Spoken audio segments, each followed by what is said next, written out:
Hello everyone, Class 4th EVS Chapter 3 Mouth, Teeth and Tongue। बच्चों, हमारे mouth में हमारे दांत होते हैं और हमारी जीभ होती है। दांत जो हैं वो भोजन को छोटे टुकड़ों में काटने का काम करते हैं और टंग का काम रहता है उस फूड को जो दांतों ने चबाया उसको अच्छी तरह सलाइवा के साथ मिक्स करके उसका पेस्ट बनाने का, जिसको हम इजीली निगल पाते हैं। और यहीं से ही हमारी डाइजेशन की फर्स्ट प्रोसेस स्टार्ट होती है। हमारे माउथ से ही डाइजेशन की प्रोसेस स्टार्ट होती है। इस चैप्टर में हम पढ़ेंगे हमारे दांतों के बारे में और हमारी जीभ के बारे में। सबसे पहले कुछ फंक्शंस हैं दांत के और जीभ के, कुछ फंक्शंस के बारे में हम बात करेंगे। दांत जो हैं वो हमारे फेस को शेप देने के काम आते हैं। हमारे मुंह में दांत हैं इसीलिए हम प्रॉपरली स्पीक कर पाते हैं। और कुछ ऐसे वर्ड्स हैं जहाँ पर हमें दांतों की ज़रूरत पड़ती ही पड़ती है ताकि हम उन वर्ड्स को प्रॉपरली बोल पाएँ, इसलिए हमें दांतों की ज़रूरत पड़ती ही है। Tongue also help us to speak properly. Some words sound proper with the help of tongue only. Next is teeth. Human beings have two set of teeth, temporary teeth and permanent teeth. Temporary जो teeth होते हैं, जब बच्चा पैदा होता है तब उसके मुंह में एक भी दांत नहीं होता है। जब बेबी लगभग 6 मंथ्स का हो जाता है तो उसमें दांत आ जाते हैं। उन दांतों को बोलते हैं मिल्क टीथ। और मिल्क टीथ की जो टोटल नंबर होते हैं वो 20 होते हैं। मिल्क टीथ को ही टेम्परेरी टीथ बोला जाता है। Next is permanent teeth. Permanent teeth जब बच्चे 6 साल के हो जाते हैं लगभग, तो उनके दांत जो हैं वो टूटना शुरू हो जाते हैं, तो एक न्यू सेट ऑफ टीथ्स उनका ग्रो होता है जिसको बोला जाता है permanent teeth. Permanent teeth total number उनके रहते हैं 28। जब बच्चे लगभग 12 और 13 साल के हो जाते हैं तब ये आते हैं, तब ये 28 हो जाते हैं। और total of 28 permanent teeth grow by the time the child is 12 to 13 years old। और four more teeth grow when the person is about 20 years old। जब पर्सन 20 ईयर्स तक का हो जाता है तो 4 और टीथ आते हैं जिनको विजडम टीथ बोला जाता है। और एडल्ट के फिर 32 टीथ्स हो जाते हैं। तो टोटल परमानेंट टीथ एक एडल्ट में 32 होते हैं। Next is outer structure of the tooth. दांत हार्ड होते हैं, स्ट्रॉन्ग होते हैं और उनका बॉडी स्ट्रक्चर होता है। Body structure fixed firmly in the upper and lower jaw. हमारे अपर जॉ और लोअर जॉ में दांत फिक्स होते हैं। The teeth grow out of the gums. Grow करते हैं गम्स से। गम्स सॉफ्ट होती हैं। Gums hold our teeth and the part of the tooth seen above the gum is called crown. इस पार्ट को क्राउन बोला जाता है। Above the gum part is called crown और inside the gum is called root. Next is internal structure of the tooth. Tooth has an outer white covering called enamel. जो हमें दिखाई देता है outer covering, that is called enamel. The next layer inside the enamel is called dentine and dentine supports the enamel. The empty space within the tooth is filled with the soft substance called pulp and it has blood vessels and nerve in it। उसमें blood vessels होते हैं और nerves भी रहते हैं and these blood vessels provide food to the tooth। Next is kind and shapes of teeth.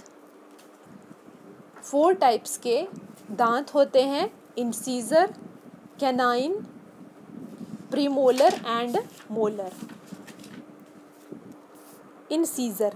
Incisor का काम रहता है बाइटिंग और कटिंग का, और ये टोटल होते हैं 8।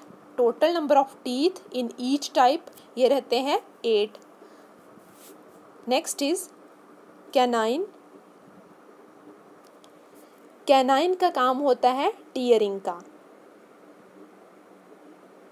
ये टोटल होते हैं 4।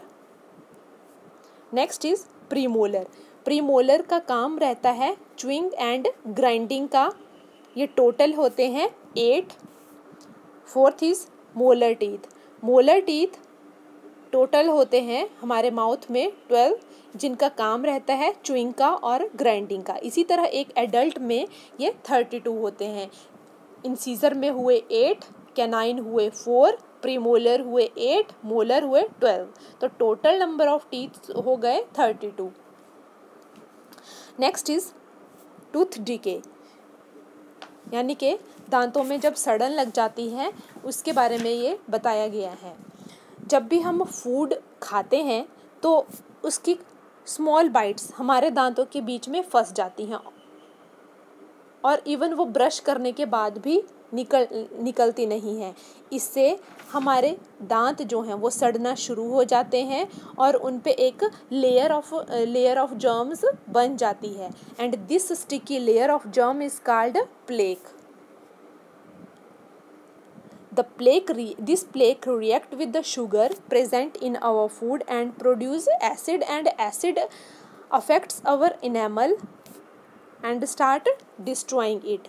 This is called tooth decay. This is called tooth decay. अब टूथ डिके के रीज़न क्या क्या हो सकते हैं, कॉज क्या क्या हैं?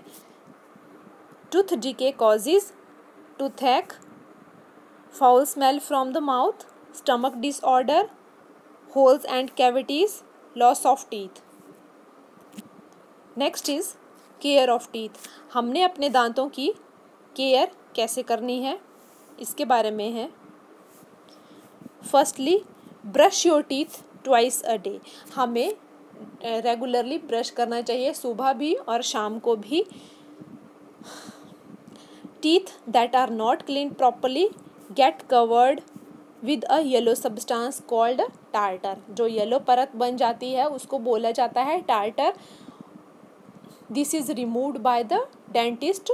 Floss your teeth once a day, यानी कि दांत को साफ करने वाले धागे से दिन में एक बार अपने दांतों को साफ करें। और फॉसिल से हमारे मुंह में फंसे हुए फूड पार्टिकल को निकाला जाता है, जो कि ब्रशिंग के थ्रू भी नहीं निकलते हैं, उनको फ्लॉसिंग के थ्रू निकाला जाता है। हेल्दी फूड खाएं, रेडिश, कैरेट, कैबेज, इस तरह की सब्जियां खाएं जिससे हमारे दांतों की एक्सरसाइज होती है। ज़्यादा टॉफ़ियाँ और चॉकलेट खाने में अवॉइड करनी चाहिए, वो हमारे दांतों को स्पॉइल करती हैं। You should visit a dentist regularly. Next is tongue. Tongue is a fleshly organ that help us to move the food in the mouth and swallow it.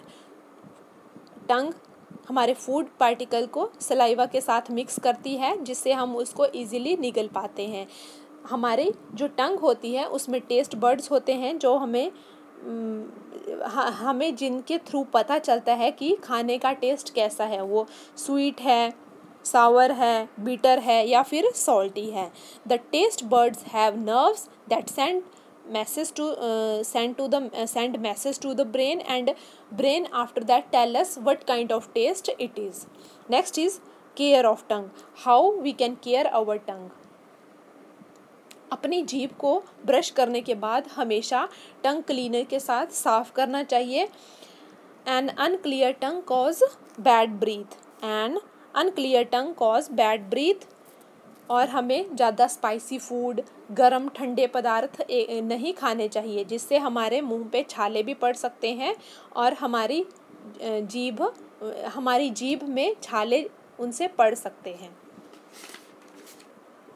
That's all. Thank you.